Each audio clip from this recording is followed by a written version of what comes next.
their system. So as we said, the subconscious is literally in somewhere in your spinal cord. So as chiropractors, what we talk about in terms of the way that your spine works is that there's three kind of areas where problems develop in your spinal column. One is dyskinesia, which is movement.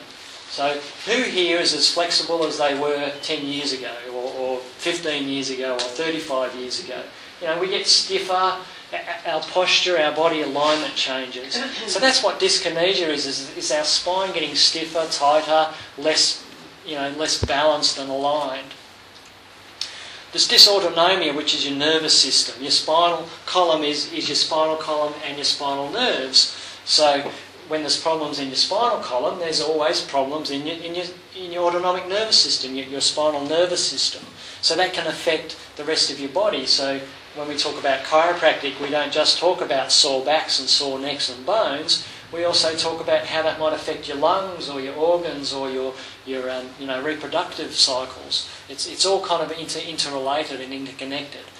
And then there's this thing called dyskinesis, which is basically the effect of spinal dysfunction on your brain. You know, the way that it interferes with your ability to achieve a state of reward or a state of well-being. So we'll skip over this slide because this is talking about the technical definitions of this thing called dyskinesis. But the bottom line is that it's basically your spinal column getting in the way of your chemistry getting to your brain to make you feel good and to make you think good. So as we said, dyskinesis is basically RDS. It's basically the problems in your spinal column affecting what's going on inside your brain. So if the spine is allowed to express itself without that sort of interference, without those blown fuses, then you can have the chance of experiencing a state of well-being. So part of any sort of program that needs to improve the brain function also needs to improve the spine function. It's very interrelated there. So how do we fix this, or how do we improve on this, or how do we get our brains working better? What I like to talk about is the two helping hands in terms of brain function. And the reason I say that is because there's almost 5 components. There's 5 fingers on each hand, and there's actually 10 different ways that you can improve your brain function. There's 5 ways that I'm going to sort of concentrate on today. It's what I call the right hand. So the first is chiropractic, and the specific style of chiropractic that I use is called torque release. It's basically a much more newer, kind of modern version of chiropractic. So this was the first chiropractic technique to be in... where's my pause button? It's gone ahead of me.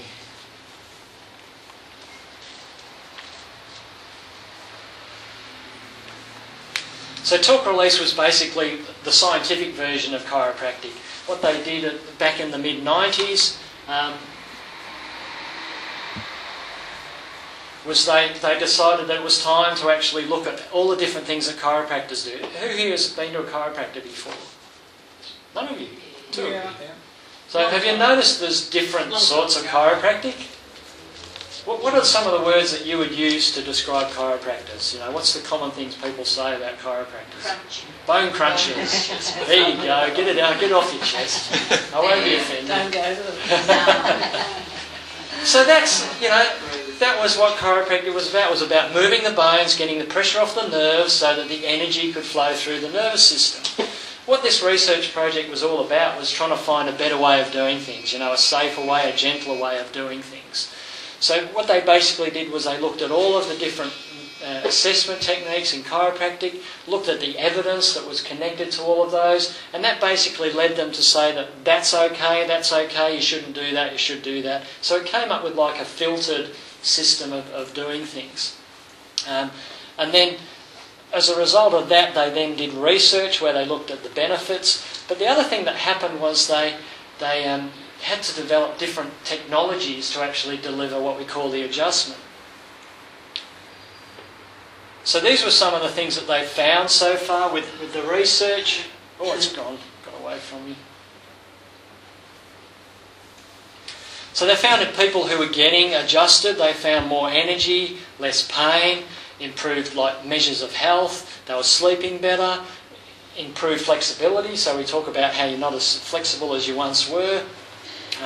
When you get adjusted, your flexibility improves. Improved posture. People find that they can sit and stand straighter.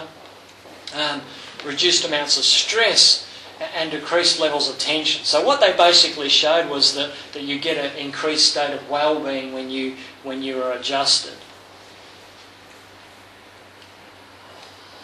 So the research was then published. It was published in the Journal of Molecular Psychiatry, which is pretty weird for chiropractic research to find its way into a psychiatry journal. But because the findings were so much about the way the brain and the nervous system works, it was in high-tech sort of journals.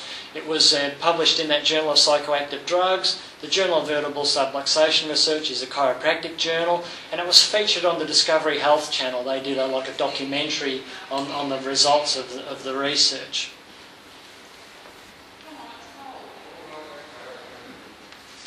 So one of the things that came out of the research was the researchers said you can't use your hands because it's too hard statistically to measure it, in research.